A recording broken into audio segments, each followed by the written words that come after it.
ሕይወታችሁን እንድታመሰግኑ 3 ቦታዎችን ጎብኙ ይለናል ዛሬ በመጀመሪያው ዝግጅታችን ለማቅረብ የፈለግነው አስተማሪ ጽሑፍ። በሕይወታችን የምናጣውን ነገር ለመቁጠር በጣም ፈጣኖች ነን። የሌለንን እናስባለን፣ የሌላውን እናያለን፣ ያልደረስንበትን እንመኛለን፣ ያልተሟላለንን እንቆጥራለን። አንዱ ገንዘብ ይፈልጋል፣ ሌላው ቤት ይፈልጋል። አንዱ መኪና ይፈልጋል፣ ሌላው ፍቅር ይፈልጋል፣ ሌላው ደግሞ የሌላውን ሕይወት ለመኖር ይመኛል። በዚህ ሁሉ ፍለጋ ውስጥ ግን በእጃችን ያለውን ሕይወት መመልከት እንረሳለን። ስለዚህ አንድ ቀን ሕይወታችሁን ከልብ ማመስገን ከፈለጋችሁ 3 ቦታዎችን ጎብኙ ይለናል ለሕይወት አስተማሪ ነው ብለን ያሰብነው ጽሑፍ። የመጀመሪያው ሆስፒታልን ጎብኙ ይለናል። ሆስፒታል ውስጥ ስትገቡ በጤና ያለውን ሰው ዋጋ ትረዳላችሁ። ዛሬ በነጻነት እየተነሳችሁ ነው፣ እየተራመዳችሁ ነው፣ እየተናገራችሁ ነው፣ እየተመለከታችሁ ነው፣ እየተመገባችሁ ነው፣ እየጠጣችሁ ነው፣ እየሰራችሁ ነው፣ እየሳቃችሁ ነው፣ እየተነፈሳችሁ ነው። እነዚህ ሁሉ ቀላል ነገሮች እንደሆኑ እናስባለን። ግን በሆስፒታል አልጋ ላይ ላለ ሰው አንድ እርምጃ መራመድ ህልም ሊሆንበት ይችላል። አንድ ቃል መናገር ምኞት ሊሆን ይችላል። የሚወደውን ሰው ባይኑ ማየት ትልቅ ስጦታ ሊሆን ይችላል። በራሱ እግር መቆም የማይችል ሰው የእኛን ተራ መራመድ ሊመኝ ይችላል። እኛ ግን ጫማችን የተለየ ቀለም ስለሌለው እንከፋለን። ስለዚህ ሆስፒታልን አንድ ጊዜ ጎብኙና ከራሳችሁ ሕይወት ጋር አነጻጽሩ ይለናል ጽሑፉ። ከዚያ ስትወጡ ምናልባት የምንለው አንድ ቃል ብቻ ይሆናል፣ ተመስገን። ሁለተኛ እስር ቤትን ጎብኙ። እስር ቤት የሰው ነጻነት ምን ያክል ትልቅ ሀብት እንደሆነ ያስተምራል። ዛሬ በፈለጋችሁበት ቦታ መሄድ ትችላላችሁ። በፈለጋችሁት ሰዓት በር መክፈት ትችላላችሁ። የምትወዱትን ሰው በፈለጋችሁት ጊዜ መጠየቅ ትችላላችሁ። ወደ ገበያ መውጣት ትችላላችሁ። ወደ ሥራ መሄድ ትችላላችሁ። በራሳችሁ ፍቃድ መውጣትና መመለስ ትችላላችሁ። ይህ ነጻነት ነው። ግን ነጻ ሆነን ስንኖር ዋጋውን አንረዳውም። እስር ቤት ውስጥ ያለ ሰው ግን የእኛን በነጻነት መውጣት መግባት እንደ ትልቅ ሀብት ያየዋል።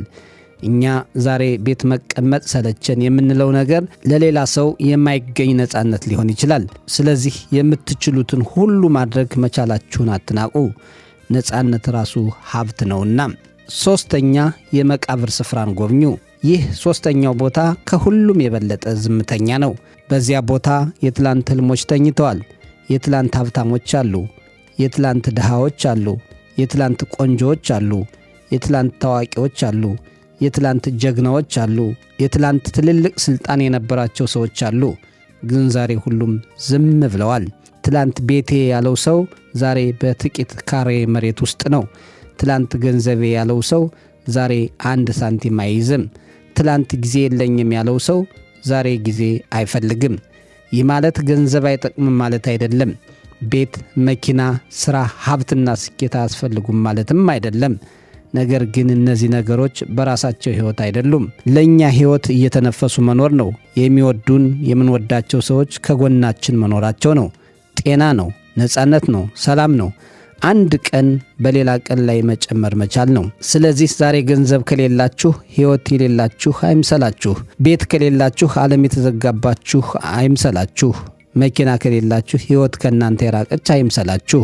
ዛሬ በጤና ካላችሁ፣ እየተነፈሳችሁ ካላችሁ፣ እየተራመዳችሁ ከሆነ፣ እያያችሁ ካላችሁ፣ እየሰማችሁ ከሆነ፣ እየተናገራችሁ ካላችሁ፣ የምትወዷቸው ሰዎች አጠገባችሁ ካሉ እናንተ ዛሬ ብዙ ሀብት ያላችሁ ሰዎች ናችሁ። እናም ተመስገን በሉ። እኛ ግን ይህንን ሀብት በየቀኑ እንጠቀማለን። ስለዚህ ዋጋውን እንረሳዋለን። የምንተነፍሰውን አየር ዋጋ የምንረዳው ሲያጥረን ነው። የእግራችንን ዋጋ የምንረዳው መራመድ ሲያቅተን ነው። የዓይናችንን ዋጋ የምንረዳው ብርሃን ሲጠፋብን ነው። የነጻነታችንን ዋጋ የምንረዳው በሩ ሲዘጋብን ነው።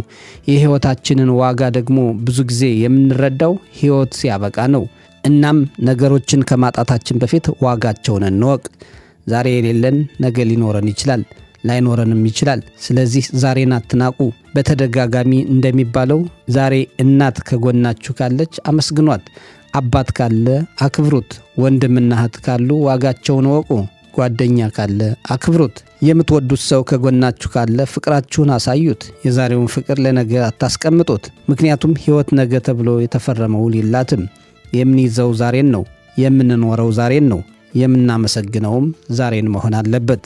ስለዚህ ሕይወት እንደጎደለችብን ከመቁጠራችን በፊት እጃችን ያለውን እንቁጠር። የሌለንን ከመመኘታችን በፊት ያለንን እንይ። የሌላውን ሕይወት ከመመልከታችን በፊት የራሳችንን ሕይወት እንደገና እንመልከት። ምናልባት እኛ እንደ ችግር የምንቆጥረው ሕይወት ሌላ ሰው በምኞት የሚጠብቀው ሕይወት ሊሆን ይችላል። ስለዚህ ዛሬ ትንሽ ቆም ብለን ወደ ራሳችን እንመለስ። ምንም የለኝም ከማለታችን በፊት ምን አለኝ ብለን እንጠይቅ። ከዚያም የልባችንን እጅ ወደ ላይ አንስተን በጸጥታ አንድ ቃል እንበል። እጅግ ብዙ አለኝ፣ እጅግ ብዙ አለኝ፣ ተመስገን እንበል ይለናል። የኔ እይታ ከሚለው ገጽ ያገኘነው መካሪ ጽሑፍ።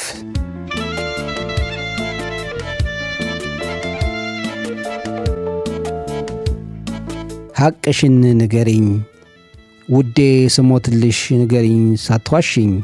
ስሞት በምኔ ነው የምታስታውሽኝ? በከንፈር በጥርሴ ወይስ በግንባሬ? አልያም በክፋቴ በደጉ ምግባሬ? ከእግርሽ ስር ስወድቅ በፍቅርሽ አልቅሼ፣ እንዲያ ስምልብሽ ስምሽን ተነቅሼ። በየትኛው ይሆን ውስጥሽ የምቀረው? ከዓይነ ልቦናሽ የምደነቀረው? ወይ ደግሞ እንደ ሐሳቤ እንደምገምተው ትዝታው ከልብሽ ቀድሞን ነው የሞተው? እባክሽ እውነቱን ንገሪኝ በሞቴ፣ እንደ ጠረጠርኩት ልክ ይሆን ግምቴ?